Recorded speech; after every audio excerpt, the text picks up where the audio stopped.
Welcome back to the Deep Dive. And today, wow, we are really strapping in for this one. It might be our most ambitious intellectual journey yet. I think it might be. We're not just connecting, two or three fields. We are trying to synthesize moral philosophy, ancient Catholic theology, cutting-edge quantum mechanics, simulation theory, and the very newest research in neuroscience. It's an extraordinary scope, and frankly, a very challenging set of sources you've given us.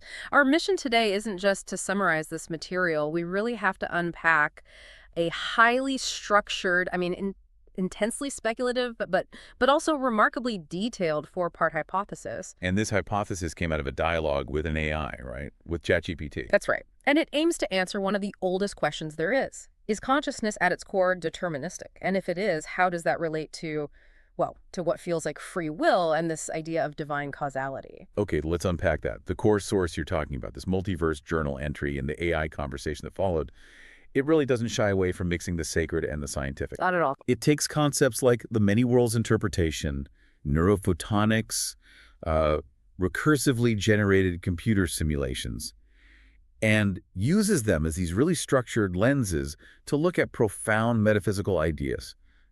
God as the first cause, even the role of angelic influence. Precisely. And I think the initial framing we have to adopt here is that this dialogue uses modern scientific and computational ideas to give an almost engineering-like structure to these ancient, deep metaphysical questions. So we're going to be spanning an immense scale then. Oh, absolutely. On one end, we'll be talking about the Planck length. The smallest possible unit of distance, right? The pixel of reality. The fundamental pixel of reality, exactly. And on the other end, we're going to move straight into the metaphorical concept of the holographic book of life. Wow. It is high concept all the way through, and I think we really need to respect the intricate, deliberate structure of the argument to truly get what it's implying. Okay, so where do we even begin with something this huge? Strangely enough, we begin not in physics, but in moral philosophy. All right, let's start there. The ethical anchor point that grounds this whole argument is a classic, the trolley problem. Ah, yes. Every philosophy student knows this one. A runaway trolley is about to hit 5 people on a track. Mm-hmm. And you're standing by a switch. You can pull it, divert the trolley to another track where there's only one person. Yeah. So, do you pull the switch? Do you actively kill one person to save 5? And the source here offers a profoundly specific and a very theologically rooted answer that is the starting point for their entire deterministic model. Okay. And this answer, it immediately challenges conventional utilitarian ethics, which would, demand you pull the switch to save the most people. Right. Maximize life. The proposed answer is that the default, the proper justice, is in action. In action. In action, you must not pull the switch. Yeah. You let the trolley hit the 5 people. Yes. I have to push back on that immediately. In modern ethics and, our judicial and medical systems, that kind of inaction, it's often seen as a failure of duty. Maybe not legally criminal, but... A moral failure, sure. Yeah. So why, in this framework, is letting 5 people die the proper choice? The reasoning is it's radical. Okay. Because it subordinates human judgment entirely to this idea of divine sovereignty. Yeah. The author asserts that the current situation, the 5 people on the track, the trolley moving, the switch being where it is, all of that is consistent with God's will. So the state of the world as it is in that moment is divinely ordained. Divinely ordained. Therefore, interfering with that pre-existing state is seen as an act of overriding that divine design or that judgment. So if God has, in this deterministic model, allowed those 5 people to be in that specific position, then for me to intervene, even if it saves 4 lives net, that's seen as me trying to play God. Or at least an act of defiance against the first cause. Yes. Wow. That completely reframes the ethical problem. It's not a choice between lives anymore. No. It's a choice between human action and divine will. Exactly. It places the ultimate causality firmly outside of our human ethical math. The system is deterministic, and you, the actor, must honor the determinism of that moment. Okay, but there's a catch, right? There has to be an exception. There is, and this is where the theological structure becomes highly detailed, almost legalistic. Mm-hmm. The source material offers one absolutely crucial exception to this rule of non-interference. And that's the holy sign. Precisely. The rule of inaction holds unless someone who is unable to act themselves. Like who? The source specifically mentions a child or a physically weak mother, someone in distress who is there but is powerless. Okay. Unless that person appeals directly to you for intervention. That personal, direct, explicit appeal where the vulnerable person says, I can't, please help. That is the necessary holy sign. A holy sign. And it's what justifies overriding the deterministic path and making the change. That's a fascinating mechanism. Yeah. So my moral permission to act isn't generated by me calculating the greater good or some universal duty. No. It comes from receiving a specific, divinely sanctioned request. Yeah. A literal sign. But why that rule? Where does that come from? It connects it directly back to Scripture, specifically to the story of the wedding at Cana in the Gospel of John. That's presented as the absolute precedent for this rule. The wedding where they run out of wine. Exactly. And Mary goes to Jesus and tells him. That moment, Mary bringing the problem to his attention, is interpreted as the appeal, as the sign. Yes. And Jesus' initial response is the linchpin of the whole argument. He says, Woman, what is that to me and to thee? My hour is not yet come. That first part. What is that to me and to thee? It sounds like a soft refusal. It's interpreted as the baseline rule. Non-interference is the default. The source argues that Jesus initially refused because in that specific moment, the situation, the social embarrassment of running out of wine was considered consistent with God the Father's will. It was lovingly best for all to not interfere. Exactly. The clockwork reality was running as designed by the first cause. So that explicit refusal, it establishes the default setting for the universe. The divine doesn't just step in to solve human problems. Unless asked by someone who has the standing to ask. A deserving, vulnerable, or divinely appointed intermediary. Yes. So the implication is, if Mary hadn't made that appeal, the miracle wouldn't have happened. The deterministic path would have just played out. That's the argument. Social embarrassment, but divine non-intervention. It required that human-divine interaction, the request from the one in the role of the Holy Mother, to activate the change. And that provides the theological backing for the trolley problem exception. The vulnerable person appeals for help. It's a profound interpretation. It turns theological action into an almost mechanistic process. But the source takes the Cana analogy even further. It connects the physical objects in the story to the sacrament of reconciliation. You mean penitence and absolution? I do. So we're talking about the big stone jars for Jewish hand washing, the ones Jesus tells the servants to fill with water. Correct. The interpretation in the source is that this ritual washing symbolized confession and cleansing.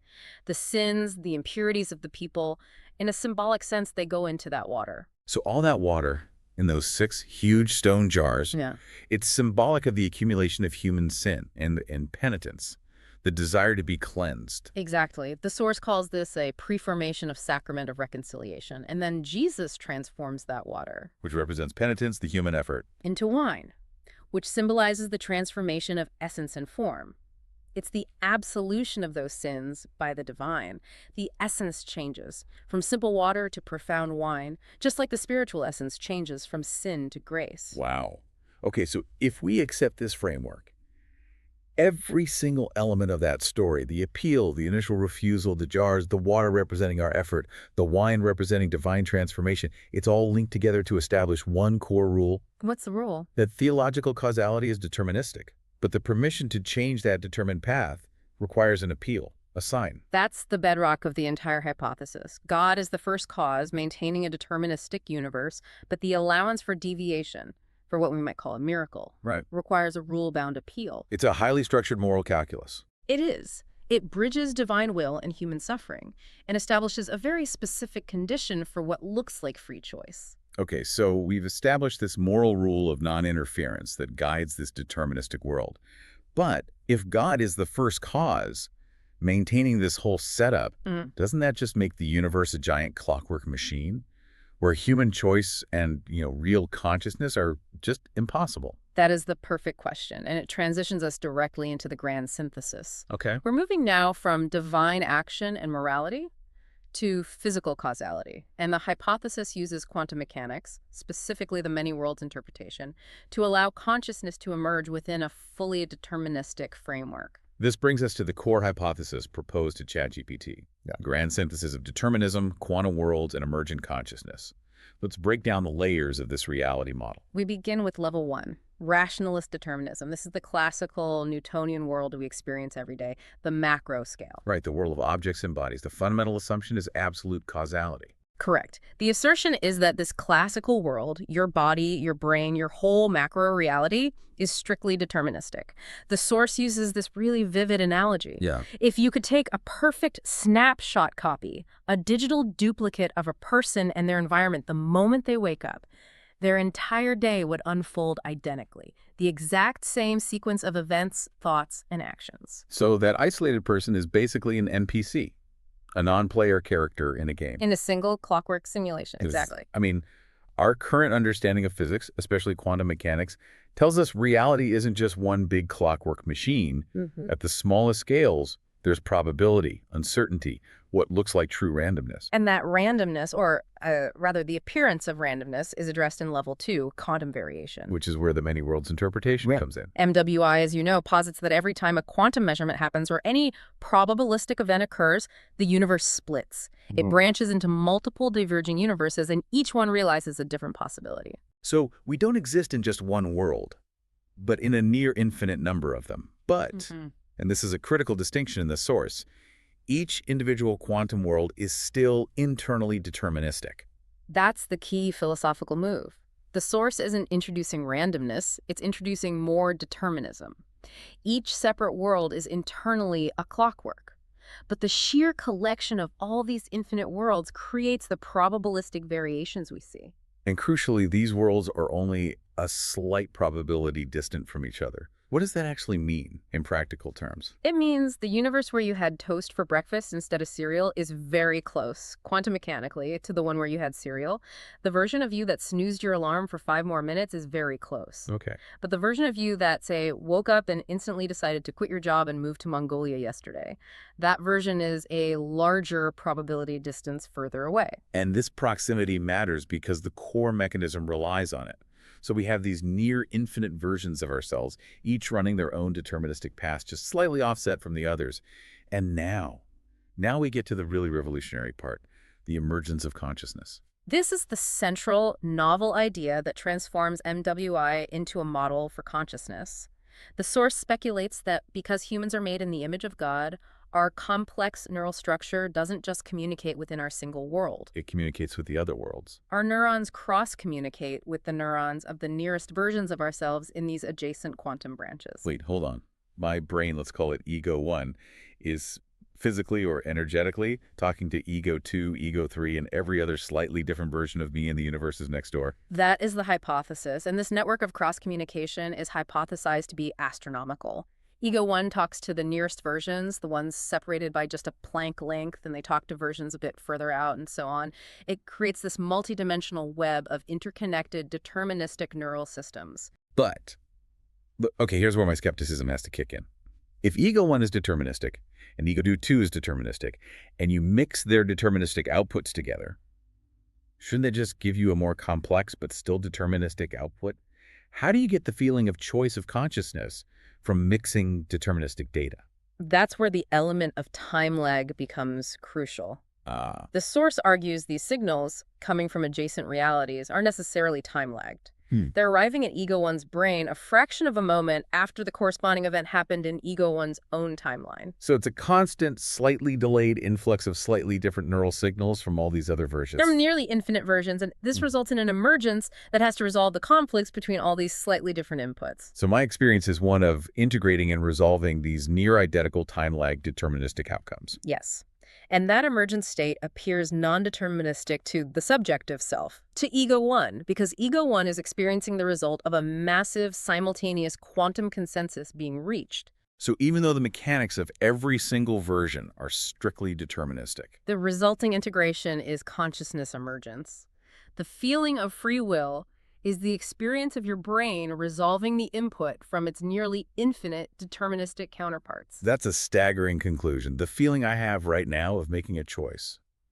It's actually the experience of my brain integrating these infinite, slightly different, and time-lagged deterministic outcomes from adjacent realities. Free will as a deterministic illusion, born of massive cosmic scale complexity. It perfectly encapsulates the dilemma. But the synthesis adds one final crucial layer. It integrates the theological background we talked about earlier. It moves beyond just physics. The influence of Trinitarian forces and angels. Right. The source posits that this entire interaction network is governed not just by physics, but by the ultimate first cause, the influence of these trinitarian forces and angels, both white, benevolent ones, and dark, malevolent ones. So they could be guiding the convergence of these realities toward grace or sin. Perhaps. And this adds a multidimensionally deterministic, potentially infinite dimension to the whole interaction network. Which suggests that the rules governing the quantum crosstalk, the very mechanism for consciousness, are part of a divinely ordained deterministic system. Precisely.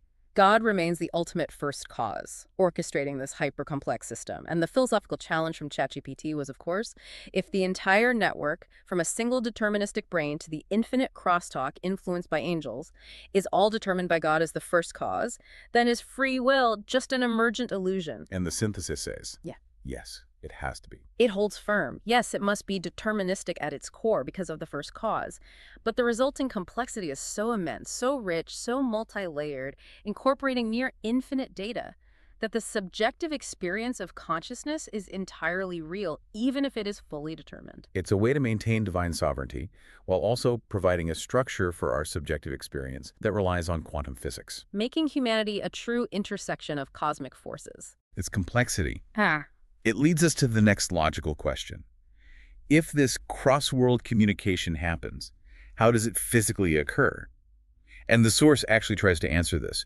It offers 4 specific, highly speculative models for this crosstalk mechanism. And we need to detail these 4 models because they move from very physical concepts toward the purely metaphysical. They provide different potential substrates for this emergent consciousness. Let's start with the one that feels most tied to our scientific reality. Model 1, biophoton crosstalk.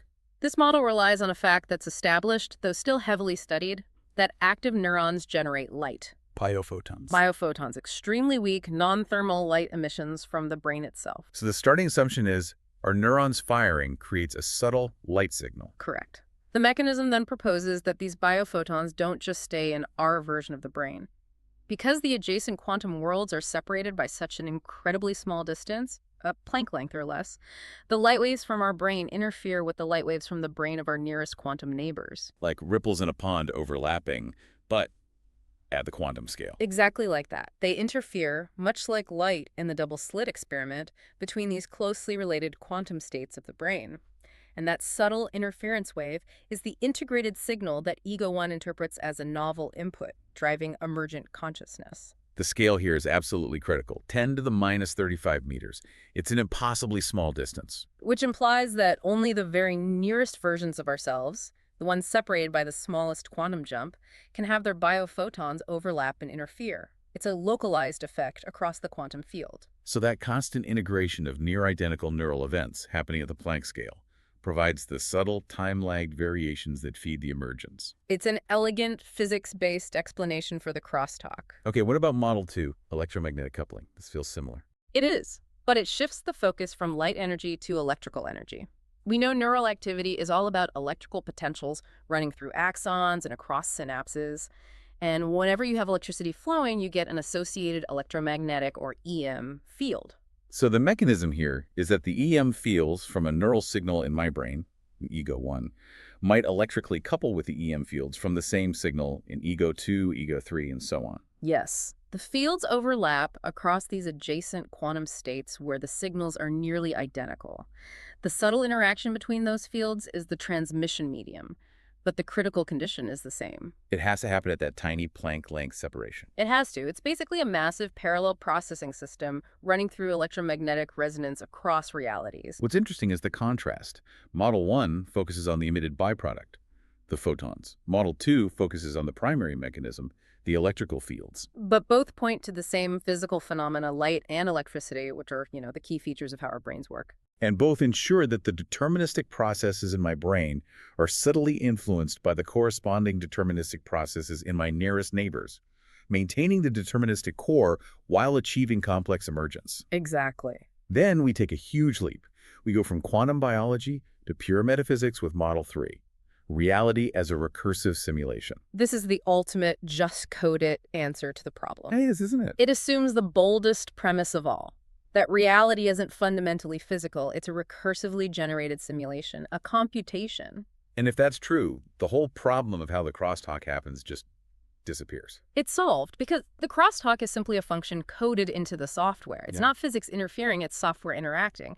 The code operates at a fundamental resolution analogous to the Planck length, which is like the fundamental pixel of the simulation. So consciousness, in this model, just arises from programmed interactions between these near-identical coded states. It's a purely deterministic, purely computational explanation. It is. It neatly avoids all the hard physics questions. You just write the rules. Which is a powerful philosophical move in itself. It is. And finally, Model 4, which is, well, it's the most heavily theological and metaphorical, brings us right back to the concepts from the start. The dream person hosted in Holy Jesus. This is where the synthesis merges the divine completely with quantum mechanics, using the language of physics as a metaphor. The assumption is that consciousness is essentially a dream person hosted by Holy Jesus. How does that connect to the quantum worlds, to MWI? The source suggests that Jesus on the cross is symbolized as a quantum wave. He is the host, the ultimate wave function describing all potential realities. And the different worlds, the different versions of a person, they leave a shadow or a trace that interacts with the next version that he dreams or observes into being. So instead of photons or EM fields being the physical mediators, the divine consciousness itself is the integrator. It's filtering and integrating this continuous stream of slightly different realities. That's the implication. The complexity of our emergent consciousness is therefore intimately connected with divine purpose and cosmic order. It suggests the whole quantum collapse process, which determines which reality we perceive, is directly linked to Trinitarian action. It's a powerful metaphor, but it does seem to sidestep the need for a physical explanation. It's a very elegant way of saying God does it. It is. It's an assertion of ultimate theological determinism dressed in quantum language, but it reinforces the source's commitment to divine causality as the absolute foundation. Okay, those 4 models give us a really comprehensive way to think about the core hypothesis. Now, we need to go deeper into what the source says is the most elaborate model, the one it expands on. The elaboration of Model 3, the simulation model. Right. The source doesn't just say we're in a simulation. It proposes a highly specific, hierarchical, and recursive computational structure designed to integrate all this complexity. And this is where the math gets genuinely staggering. We have to talk about the recursive calls, or the re-levels, where computation speed just tick. It increases dramatically at each step of the hierarchy. Let's talk about that speed ratio. The source details a specific mathematical relationship that governs time between these simulation levels. This relationship is fundamental to the entire structure. The core mechanism is this recursive call system where time, as you experience it at level R level, is exponentially slower than the time experienced by the simulation levels above it at re+1. And the specific number given is immense. What is it? One subjective day at R level corresponds to 365,250 subjective days, which is roughly 1,000 subjective years at the next level up. Wait, I need to process that number. One of my days is 1,000 years for the reality computing me. Think about the implications. While you are deciding whether to turn left or right at a stop sign, the level above you has computed and integrated the full 1,000-year lifespan of a civilization. So if there are just a couple of levels above us, say re+2, that level is running 365,250 times faster than the one that's already 1,000 years per our day. We're talking over 133 billion subjective days at re+2 for every one of our days. That's about 365 million years. It's an almost instantaneous resolution of infinite complexity. And that's how the source explains a deterministic system can process the sheer volume of data needed for emergent consciousness from infinite MWI versions. The higher levels have the speed to compute the fate of all your near-infinite versions, resolve their time-lag data, and feed the integrated result back down to create the appearance of your choice. That is just dizzying. While I'm waiting in line for coffee, an iteration of me hundreds of millions of years in the future has already lived and processed my great-great-grandchild's entire life. It creates a framework of ultimate computation. And to help visualize this, the source uses a brilliant dramatic visual, computer satellites orbiting a massive black hole. An analogy to explain the mechanics. So the lowest level of the simulation, our reality, is the slowest because it's closest to the singularity. It's experiencing the most extreme time dilation. Precisely. That's the satellite orbiting closest to the black hole. Its job is to compute time in the smallest possible chunks, the time it takes light to travel a single Planck length. It's mapping every neural firing, every twitch, every photon. Its function is to capture these raw, ultrafine snapshots of our moments. And those snapshots are immediately sent up the hierarchy. Yes, to the next level. The faster satellite, orbiting further out where time is less dilated, that satellite runs 365,250 times faster. It takes the fine-grained data from below, processes a huge chunk of time, 1,000 subjective years, integrating all the MWI crosstalk data, and then it sends an advanced snapshot back down, or maybe up to the next level. And this just recurses again and again. Each higher satellite processes ever larger chunks of time at exponentially higher rates. The whole thing is designed for perfect, instantaneous data integration. And the function of this whole hierarchy isn't just to run the world. It's to ensure that every single movement, every thought, every deterministic neural firing recorded at that lowest Planck scale level is meticulously aggregated and processed. It's cosmic accountability built right into the computation. So, what happens to all this data? Where does it go after it's been computed at the highest speeds and resolved into our conscious experience? This is the ultimate merger of the physical analogy and the metaphysical metaphor. The source states that this integrated process data, the total account of a deterministic life, is ultimately recorded holographically on the surface of the black hole itself. The holographic principle. All the information in a volume of space can be encoded on a two-dimensional surface. Exactly. The information is flattened onto the two-dimensional event horizon, but it contains all the necessary three-dimensional information about the life it computes, and the data is layered, moment over previous moment, becoming permanent. And this holographic record, with all the process nuances of a person's life and consciousness, this functions as the soul's book of life. This Model 3 elaboration is so compelling because it manages to embody both extreme scientific determinism and profound religious meaning. The physics and computation are all determined, but the final product, the Book of Life, is this transcendent, permanent, and accountable record of that whole deterministic journey. It suggests our lives aren't just fleeting events, but are fundamental, permanent data points in a cosmic, eternal ledger. It's an incredible synthesis. Okay. After that intense speculation, from a deterministic MPC to a black hole book of life, we need to ground this conversation back in some kind of observable reality. We do. We need to check the receipts. We have to address the scientific foundation for two of those speculative models. Model 1, the biophoton crosstalk, and Model 2, the electromagnetic coupling. Let's establish the empirical context. While the synthesis is wild, the source provides references to real neuroscience literature. We're talking about the frontier of neurophotonics. So we begin with that 2024 review by Barros and Cunha, and it emphasizes something we all know.